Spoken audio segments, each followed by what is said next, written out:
కంచం పొత్తుందా, మంచం పొత్తులున్నాయా మనకేమన్నా? తీన్మార్ మల్లన్న కవిత వివాదం రోజు రోజుకి ముదిరిపోతోంది, చర్చనీయాంశంగా మారుతోంది. ఆర్డినెన్స్ ద్వారా బీసీలకు 42% రిజర్వేషన్స్ ఇస్తామని తెలంగాణ ప్రభుత్వం ప్రకటించడంతో బీఆర్ఎస్ ఎమ్మెల్సీ కవిత కాస్త హ్యాపీగా ఫీల్ అయ్యారు, సంబరాలు చేసుకున్నారు. సో దీనిపై తీన్మార్ మల్లన్న స్పందిస్తూ బీసీ రిజర్వేషన్లకు కవితకు సంబంధం ఏంటి అంటూ కొన్ని క్వశ్చన్స్ రైజ్ చేశారు. ఈ క్రమంలో వివాదాస్పద వ్యాఖ్యలు కూడా చేశారు. ఈ కామెంట్స్ సోషల్ మీడియాలో వైరల్ అవడంతో ఈ వివాదం కాస్త చిలికి గాలివానగా మారిందనే చెప్పాలి. మల్లన్న కామెంట్స్ కు నిరసనగా తెలంగాణ జాగృతి కార్యకర్తలు ఆయన ఆఫీస్ పై దాడి చేశారు. ఈ సమయంలో మల్లన్న గన్మెన్ గాల్లోకి కాల్పులు జరపడం కూడా మనం చూసాం. ఇది ఇంకా వివాదాన్ని పెద్దది చేసిందని చెప్పుకోవాలి. తీన్మార్ మల్లన్నపై అనర్హత వేటు వేయాలని మండలి చైర్మన్ కు కూడా ఫిర్యాదు చేశారు కవిత. సేమ్ టైం డీజీపీ ఆఫీస్ లో కూడా కంప్లైంట్ ఇచ్చారు. తీన్మార్ మల్లన్న కూడా కవితపై హత్యాయత్నం కేసు పెట్టారు. సో ఇరు వర్గాలపైన పోలీసులు అయితే కేసు నమోదు చేశారు. మల్లన్న ఆఫీస్ మీద దాడిని సోషల్ మీడియాలో కానీ బయట కానీ అందరూ ఖండిస్తున్నారు. అయినప్పటికీ కవితపై ఆయన చేసిన కామెంట్స్ ఏవైతే ఉన్నాయో వాటిపైన కూడా విమర్శలు ఎక్కువగానే వస్తున్నాయి. ఎందుకంటే సహచర ఎమ్మెల్సీ, అందులోనూ మహిళ.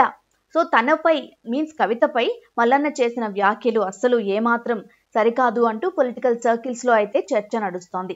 ఇదంతా ఒకెత్తైతే కవితపై తీన్మార్ మల్లన్న చేసిన కామెంట్స్ పై బీఆర్ఎస్ నేతలు ఇప్పటి వరకు ఎవరూ స్పందించకపోవడం ఇంకా చర్చకు దారితీస్తోంది. చివరకు పీసీసీ చీఫ్ మహేష్ కుమార్ గౌడ్ మల్లన్న వ్యాఖ్యల్ని ఖండించారు. కానీ బీఆర్ఎస్ కీలక లీడర్లు మాత్రం ఇప్పటి వరకు ఎవ్వరూ రియాక్ట్ అవ్వలేదు. బీఆర్ఎస్ అధినేత కేసీఆర్ మొదలుకొని కేటీఆర్ కానీ హరీష్ కానీ ఎవరు కూడా ఆ వ్యాఖ్యల్ని ఖండించలేదు. ప్రతి అంశంపై ట్వీట్ చేసే కేటీఆర్, హరీష్ కూడా అట్లీస్ట్ కవిత వర్సెస్ తీన్మార్ మల్లన్న ఎపిసోడ్ పై ఒక చిన్న కామెంట్ కూడా చేయలేదు, ఒక చిన్న ట్వీట్ కూడా వేయలేదు.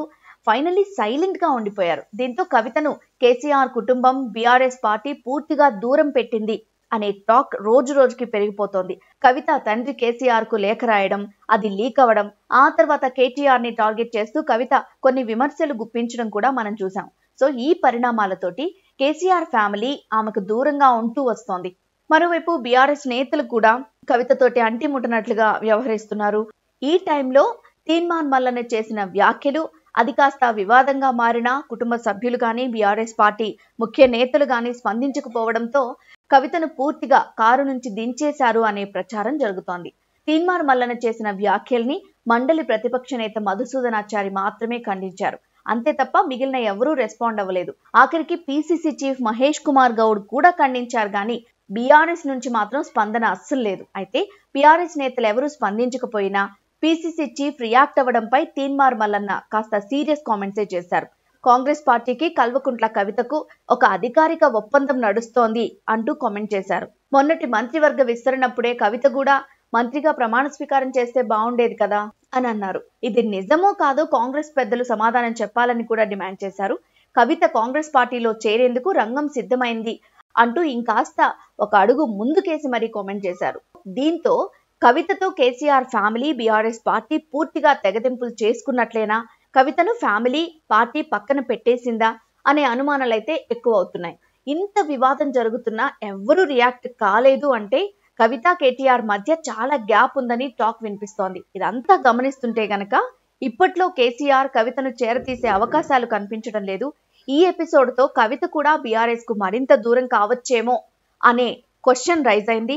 రాబోయే రోజుల్లో కూడా కవిత అడుగులు ఎటువైపు పడతాయో, ఆమె బీఆర్ఎస్ లోనే ఉంటారా లేక ఈ బీఆర్ఎస్ కి గుడ్ బై చెప్పి వేరే పార్టీలో చేరడం కానీ, కొత్త పార్టీ పెట్టడం కానీ, లైక్ షర్మిల లాగా ఇంకొక పార్టీ పెట్టడం కానీ చేస్తారా అనేది చూడాలి మరి.